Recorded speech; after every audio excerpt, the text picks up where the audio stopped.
दोस्तों नमस्कार। आज हम बात करने जा रहे हैं नेक्स्ट नदी के बारे में, जिसका नाम है सिंधु नदी। कल हमने बात की थी गंगा नदी के बारे में। आज हम सिंधु नदी तंत्र के बारे में बात करेंगे। गंगा नदी के बारे में एक दो बातें छूट गई थी, वो आइए दोबारा देख लेते हैं। ये कल वाली स्लाइड है गंगा नदी की। एक तो बात ये थी कि गोमुख और स्तोपत ग्लेशियर है, ये उत्तराखंड राज्य में है। ये बात आपको नहीं बताई थी कल। एक नई बात ये बताई थी कि यमुना नदी है वो सबसे लंबी सहायक नदी है गंगा की। ये बात हमने कल नहीं बताई थी आपको। एक बात ये नहीं बताई थी आपको कि देवप्रयाग नामक स्थान जहाँ पर दोनों धाराएं भागीरथी और अलकनंदा मिलती है वो कहाँ है? उत्तराखंड में है। और इसके बाद कन्नौज भी कहाँ है? उत्तर प्रदेश में है। प्रयागराज उत्तर प्रदेश में है। और गाजीपुर भी कहाँ है? उत्तर प्रदेश में। इन स्थानों के राज्य आपको नहीं बताए थे। छपरा कहाँ है? बिहार में। पटना भी बिहार में। सोनपुर और कुर्सेला भी बिहार में। और एक बात ये थी कि अंत में जब ये दो धाराओं के रूप में विभाजित होती है नदी, तो एक का नाम हुगली हो जाएगा, दूसरे का नाम हो जाएगा भागीरथी। एक का नाम क्या हो जाएगा? हुगली, दूसरी का नाम भागीरथी। जब भागीरथी नदी के अंदर ब्रह्मपुत्र नदी मिल जाती है तो इसका नाम हो जाता है पद्मा नदी। ब्रह्मपुत्र नदी पढ़ाएंगे तो आपको इसके बारे में बता देंगे। खैर, आज के टॉपिक पर बात करते हैं। आज का हमारा टॉपिक है सिंधु नदी तंत्र। बात करते हैं सिंधु नदी तंत्र के बारे में। तो सिंधु नदी तंत्र भारत की प्रमुख नदियों में से एक है सिंधु नदी। सिंधु नदी की अगर कुल लंबाई की बात की जाए तो सिंधु नदी की कुल लंबाई है 2880 किलोमीटर। यह आपको बात ध्यान रखनी है। अगर पूछ ली जाए यह क्या है? कुल लंबाई। ठीक है।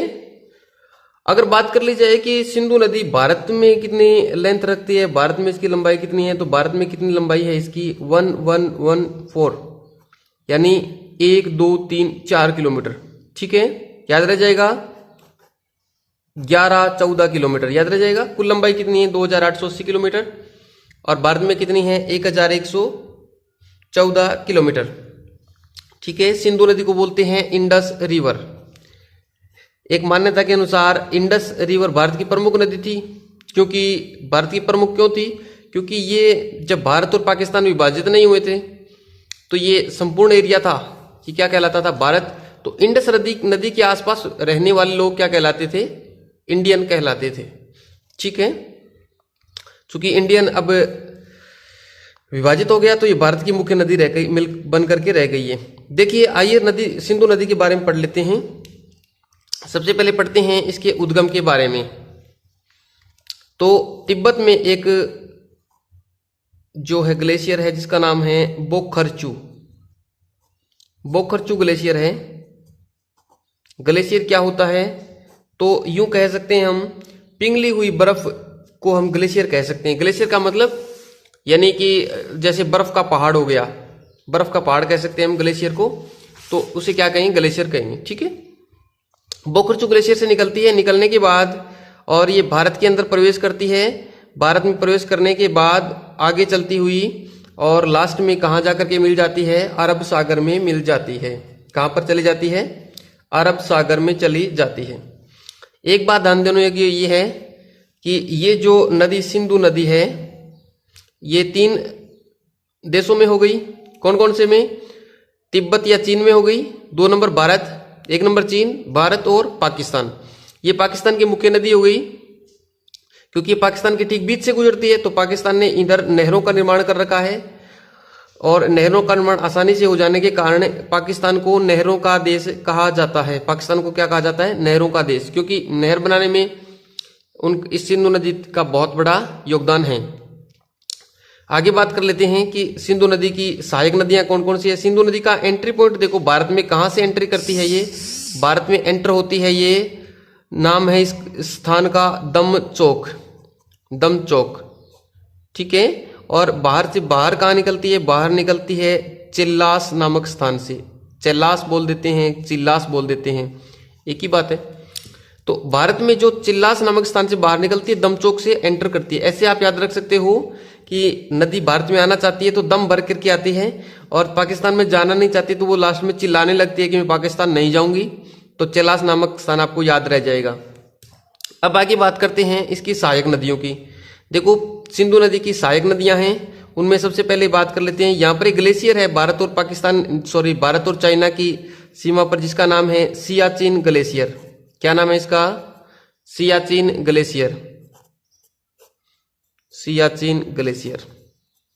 इस ग्लेशियर से एक नदी निकलती है, इसका नाम है नुब्रा रिवर, नुब्रा नदी। ठीक है, नुब्रा नदी, ये ध्यान रखना है आपको।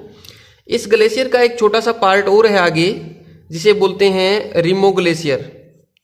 रिमो ग्लेशियर, इस ग्लेशियर को कहते हैं सियाचिन ग्लेशियर की जीभ। इस रिमो ग्लेशियर से एक नदी निकलती है जिसका नाम है श्योक रिवर, श्योक नदी, श्योक नदी। तो श्योक नदी की सहायक कौन सी होगी? नुब्रा। और श्योक नदी किसकी सहायक हो गई? सिंधु नदी की सहायक नदी हो गई। इसका नाम लिख तो देते हैं, नाम तो सिंधु नदी, सिंधु नदी है ये।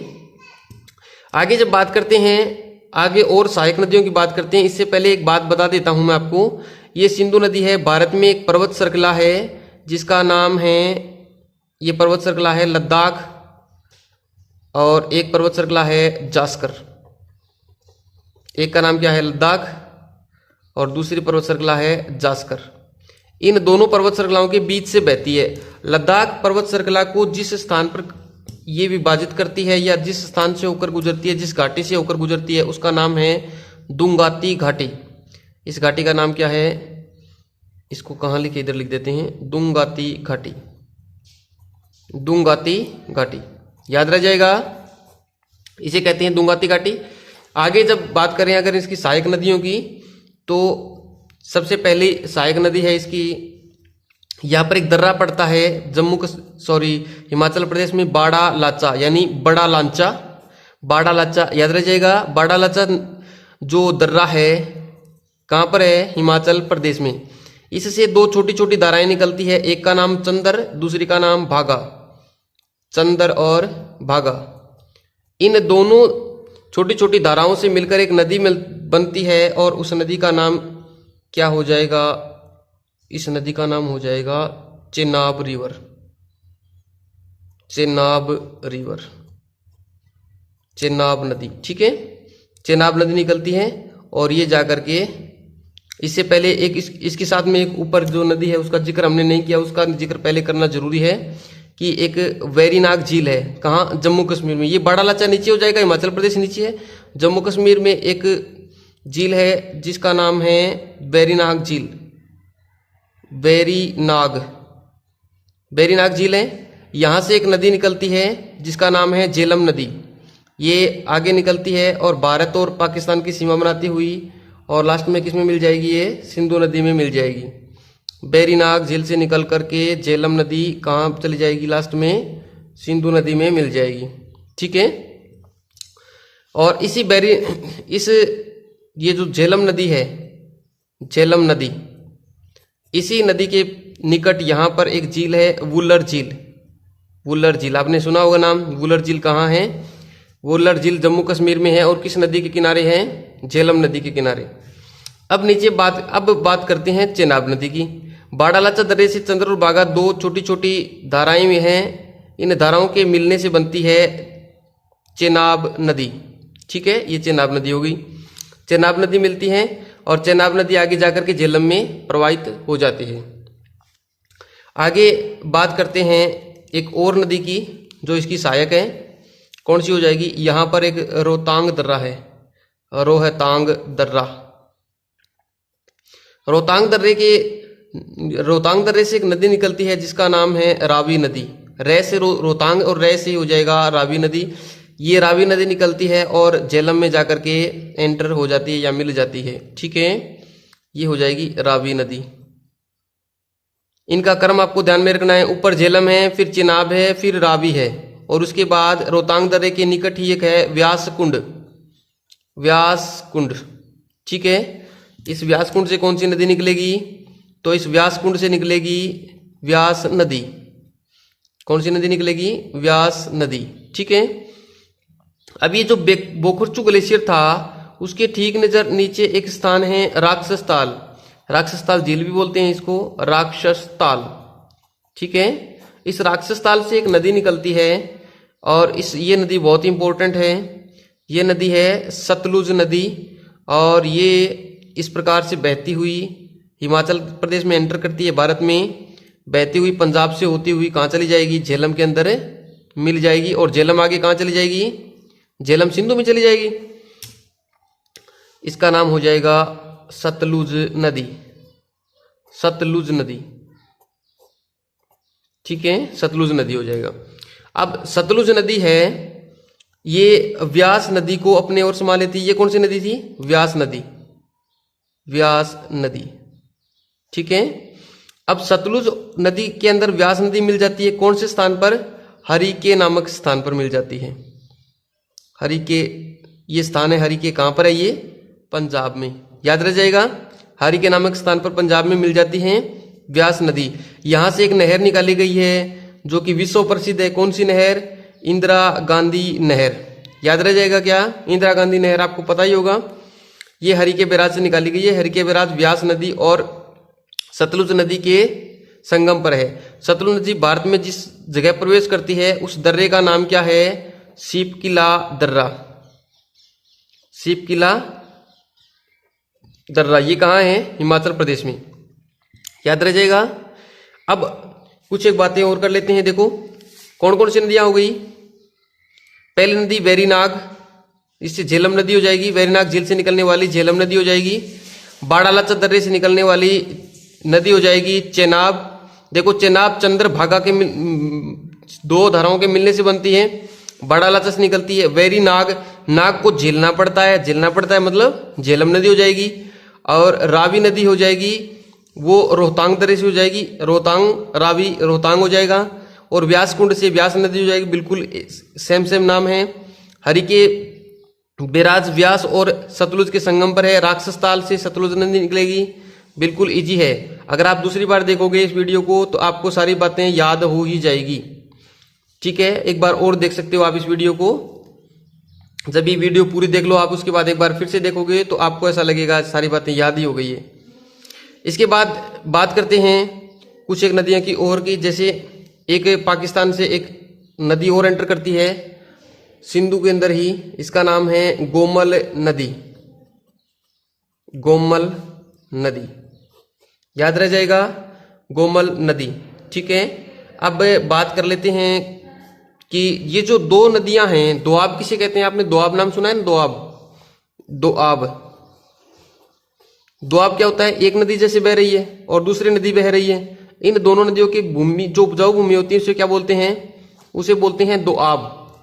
ठीक है, दोआब। ये काफी उपजाऊ क्षेत्र होता है। चूंकि हमें पता है दो नदियां जब बहेगी तो नदियां लेकर के आएगी अपने साथ गाद, जो कि काफी उपजाऊ मिट्टी लेकर के आएगी। इससे उपजाऊ मिट्टी से उपजाऊ मैदान का निर्माण करेगी। तो ये दोआब होता है।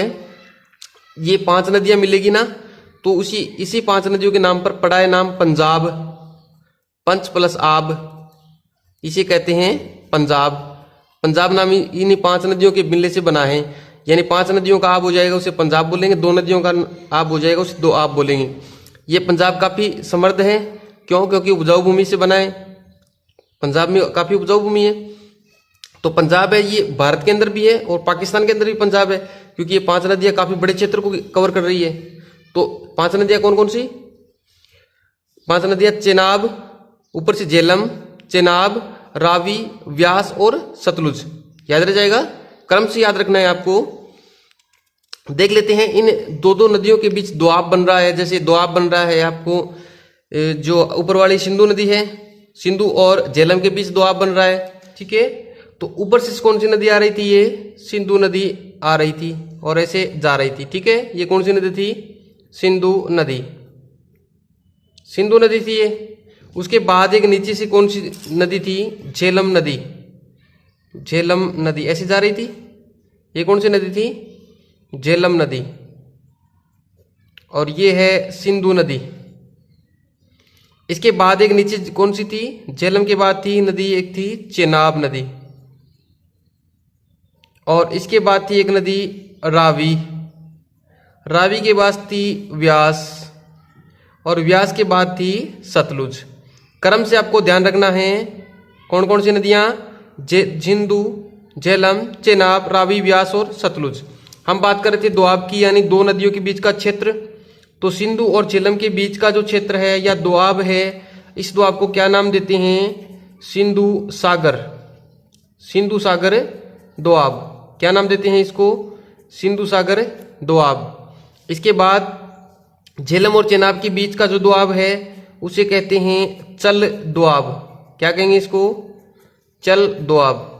चेनाब और रावी के बीच का जो दोआब है इसे बोलते हैं रचना दोआब, रचना दोआब। ये देखो सिंधु सागर तो हो जाएगा सिंधु झेलमों के बीच का, चल दोआब जो है उसमें चल तो आ जाएगा चेनाब नदी से और ले आ जाएगा झेलम से, ठीक है। रचना दोआब है नेक्स्ट, रचना में रे तो आ जाएगा रावी से और चना आ जाएगा चेनाब नदी से, ठीक है। इसके बाद है रावी और ब्यास के बीच का दोआब है उसे कहते हैं बारी दोआब, बारी दोआब, ठीक है। बारी में बारी ब्यास से आ जाएगा, रे आ जाएगा रावी से, ठीक है। व्यास और सतलुज के बीच का जो दोआब है उसे बोलते हैं बिस्ट दोआब, बिस्ट दोआब। इनको आपको ध्यान में रखना है, ये दोआब काफी महत्वपूर्ण है, पूछा जाता है अक्सर दो नदियों के झेलम और चेनाब के बीच कौन सा दोआब है और चेनाब और रावी के बीच कौन सा दोआब है, तो ये आपको ध्यान में रखना है। इसके साथ साथ चूंकि हमें पता है कि नदियों के जल का बहुत सारे उपयोग है, पहली वीडियो में हमने देखा था जिसमें गंगा नदी पड़ी थी कि नदियों का पानी है बहुत ही काम आता है, इसलिए चूंकि ये नदियां कुछ एक नदियां जो है भारत से निकलती है और पाकिस्तान में जाती है, कुछ एक नदियां चीन से निकलती है और पाकिस्तान में जाती है, तो इन नदियों के जो पानी को लेकर विवाद तो स्वाभाविक है, होना ही था। तो ये विवाद हो गया था, इसको विवाद को एक सिंधु जल समझौते के तहत सुलझाया गया। ये समझौता भारत और पाकिस्तान के बीच हुआ, सिंधु जल समझौता। कब हुआ था ये सिंधु जल समझौता, सिंधु जल समझौता, सिंधु जल समझौता हुआ था 1960 में, ध्यान रख जाएगा। सिंधु जल समझौता कब हुआ था, 1960 में। भारत से किसने किए थे इस समझौते पर हस्ताक्षर, जवाहरलाल नेहरू जी ने, जवाहरलाल नेहरू ने, ठीक है। और अगर बात की जाए पाकिस्तान से किसने किए थे, तो पाकिस्तान से किए थे उसके तत्कालीन राष्ट्रपति थे प्रधानमंत्री थे अयूब खान, उन्होंने इस पर हस्ताक्षर किए थे। अब बात कर लेते हैं कि सिंधु जल समझौते के अंदर क्या फैसला हुआ। तो फैसला ये हुआ कि ऊपर वाली जो तीन नदियां हैं कौन कौन सी, सिंधु, झेलम और चेनाब, ये जो तीन नदियां हैं ऊपर वाली, इन तीन नदियों का 20% जल उपयोग कौन करेगा, भारत, और 80% कौन करेगा, पाकिस्तान। याद रह जाएगा, 20% भारत और 80% पाकिस्तान। और नीचे वाली जो तीन नदियां हैं रावी, व्यास और सतलुज, इनका 80% तो करेगा यूज भारत, इसके पानी का 80% यूज कौन करेगा, भारत, और 20% पानी का यूज कौन करेगा, पाकिस्तान। ये समझौता हुआ था 1960 में। अब तक हमने दो नदियां पढ़ ली है, एक तो पढ़ ली है गंगा नदी और दूसरी पढ़ ली है सिंधु नदी। अब तीसरी पढ़ेंगे हम ब्रह्मपुत्र नदी। इसकी वीडियो जल्द पहुंच जाएगी आप तक, यदि आपने हमारे चैनल को सब्सक्राइब कर लिया है तो। अगर नहीं किया है सब्सक्राइब तो जल्दी से कर लीजिए और अपने दोस्तों के साथ वीडियो को शेयर कीजिए। अगर पसंद आए तो लाइक कीजिए, अगर पसंद नहीं आए तो डिसलाइक कीजिए। Thank you.